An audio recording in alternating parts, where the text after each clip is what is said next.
दोस्तों, राजीव अपनी चमचमाती गाड़ी में अपने ड्राइवर और अपने मैनेजर के साथ उस बिल्डिंग का मुआयना करने जा रहा था जहां पे उसने अभी अभी एक नई बिल्डिंग खरीदी है।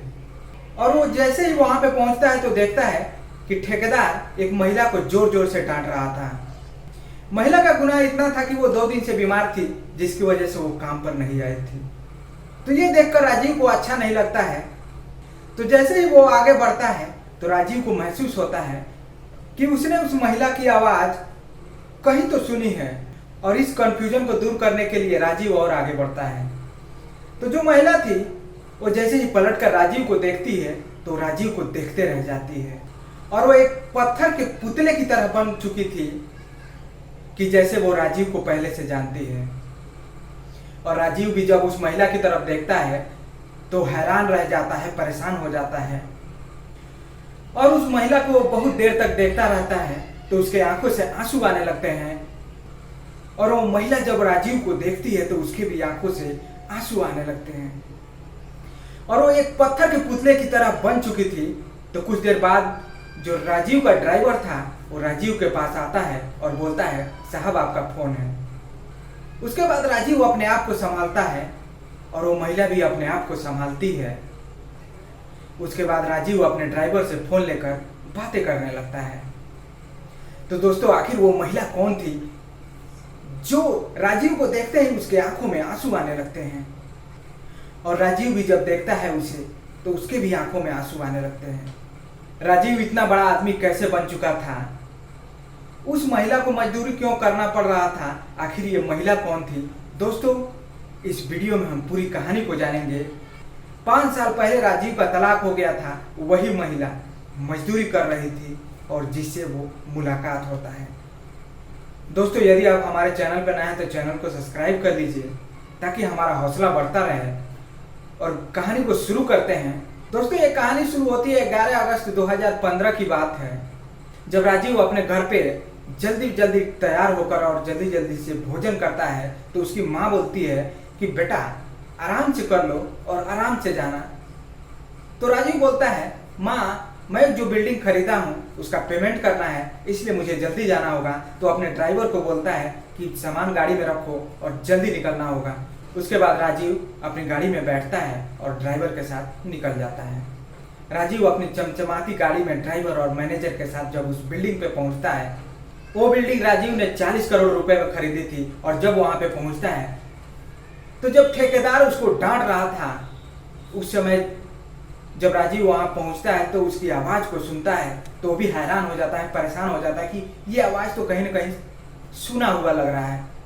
उसके बाद वो कुछ देर उस कंफ्यूजन को दूर करने के लिए आगे बढ़ता है, और आगे बढ़ने के बाद जब कुछ देर आगे जाता है तो महिला मुड़कर जब देखती है तो इसे देखते ही रह जाती है, और ये भी जब उसे देखता है तो राजीव भी उसे देखता ही रह जाता है। वो एक पुतले की तरह खड़े रहती है और कुछ नहीं बोलती है, और उसके आंखों से आंसू आने लगते हैं। उसके बाद राजीव को देखकर भी राजीव के आंखों से आंसू आने लगते हैं। उसके बाद राजीव अपने आप को संभालता है और वो लड़की वो भी अपने आप को संभालती है। उसके बाद राजीव पूछता है, तुम तो बड़े घर की लड़की हो और तुम्हारे पास धन दौलत और पैसे की कोई कमी नहीं थी, तुम एक राजा के घर की तरह रहना चाहती थी, लेकिन तुम्हें आज क्या हो गया कि तुम्हें मजदूरी करना पड़ रहा है?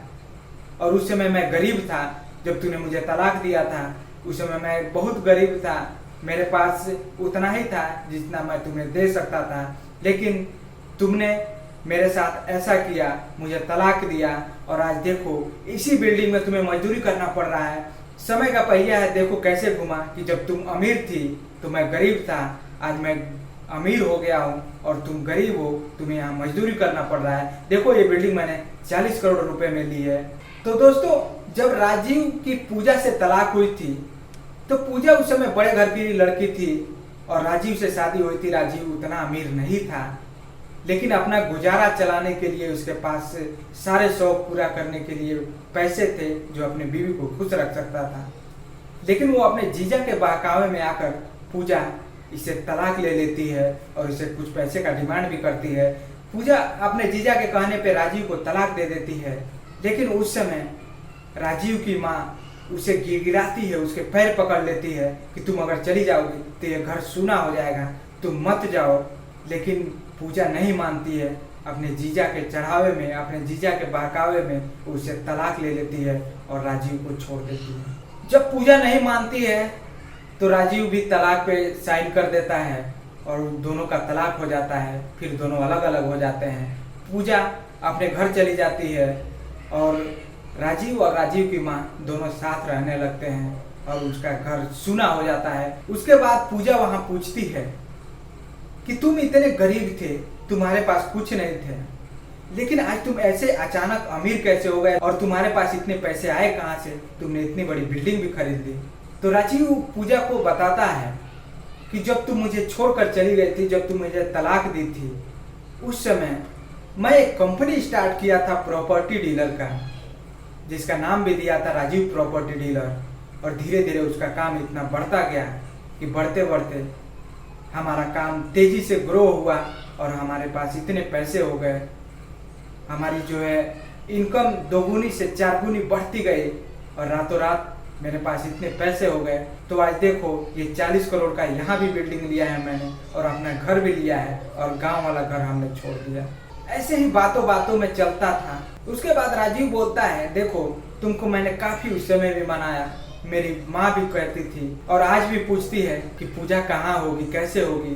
तो मैं उसको यही बताता हूँ कि पूजा जहाँ भी है खुश है। अब वो नहीं आ सकती, हमारा उसका तलाक हो चुका है, अब तुम्हें मेरे ही साथ रहना होगा।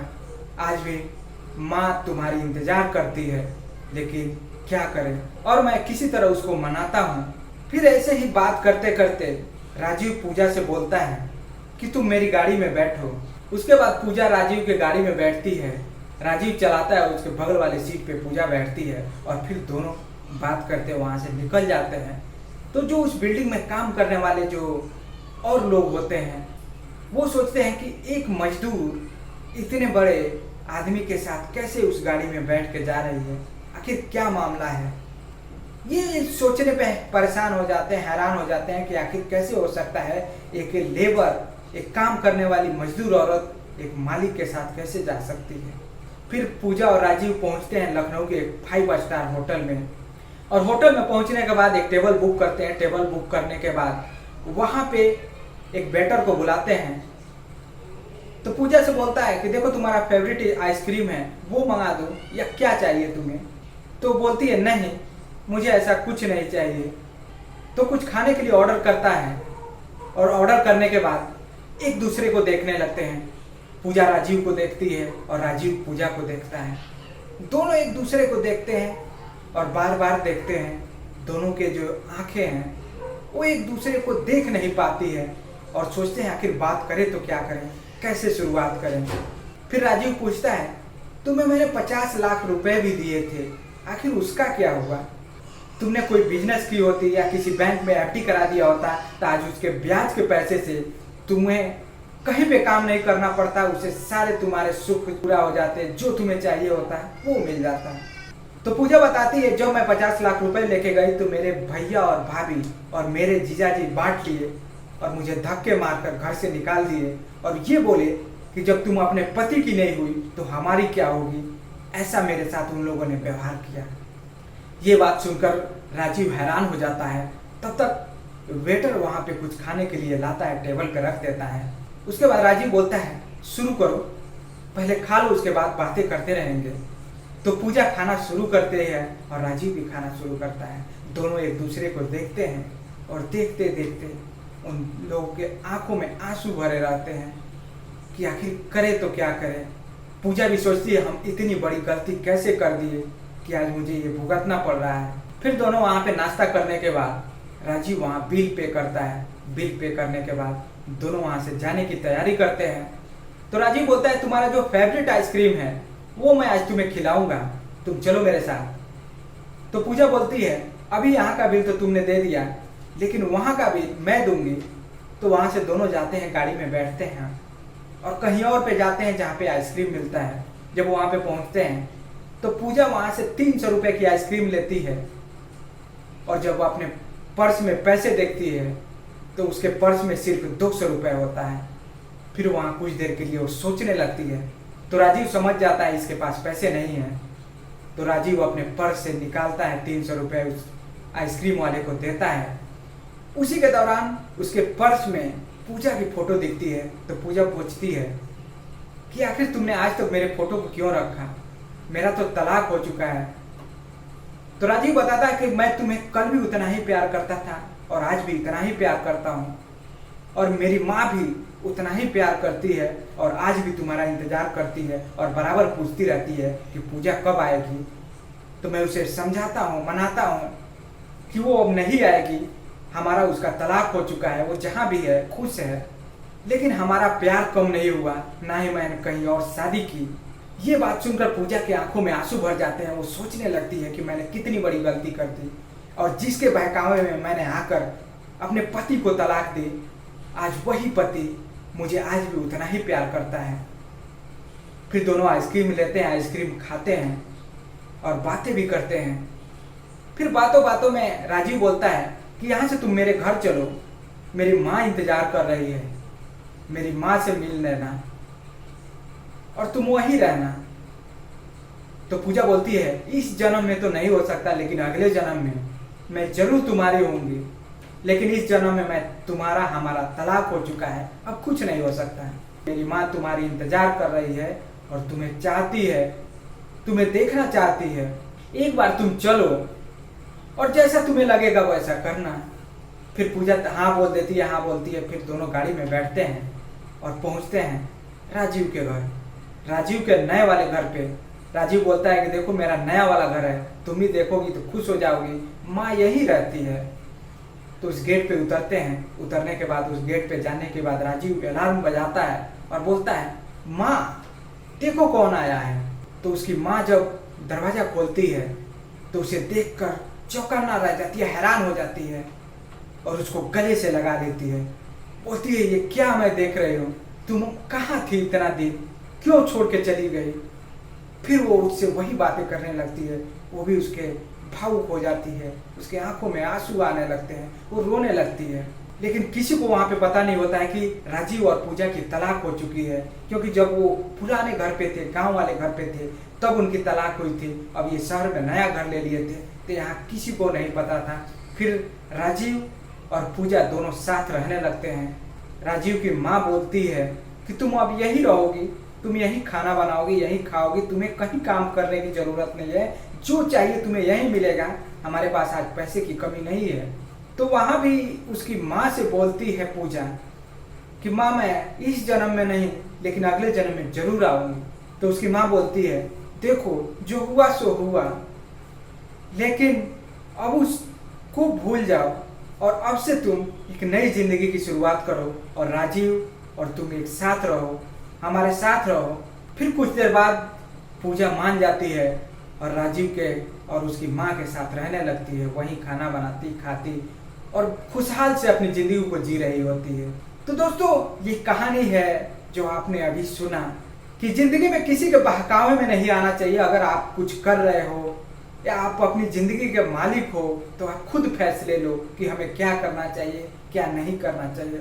आपने कई कहानियाँ ऐसी सुनी होगी, तलाक होने के बाद कई सालों बाद मिलते हैं, न उनकी शादी हुई रहती है न उनकी शादी हुई रहती है, ऐसी दिक्कतें आ जाती हैं आगे चल के। लेकिन कुछ लालच या कुछ लोगों के बहकावे में आकर ऐसी कदम उठाना ये बहुत ही गलत है। समाज में ऐसे लोग कर देते हैं कुछ पैसों के लिए, कुछ धन के लिए।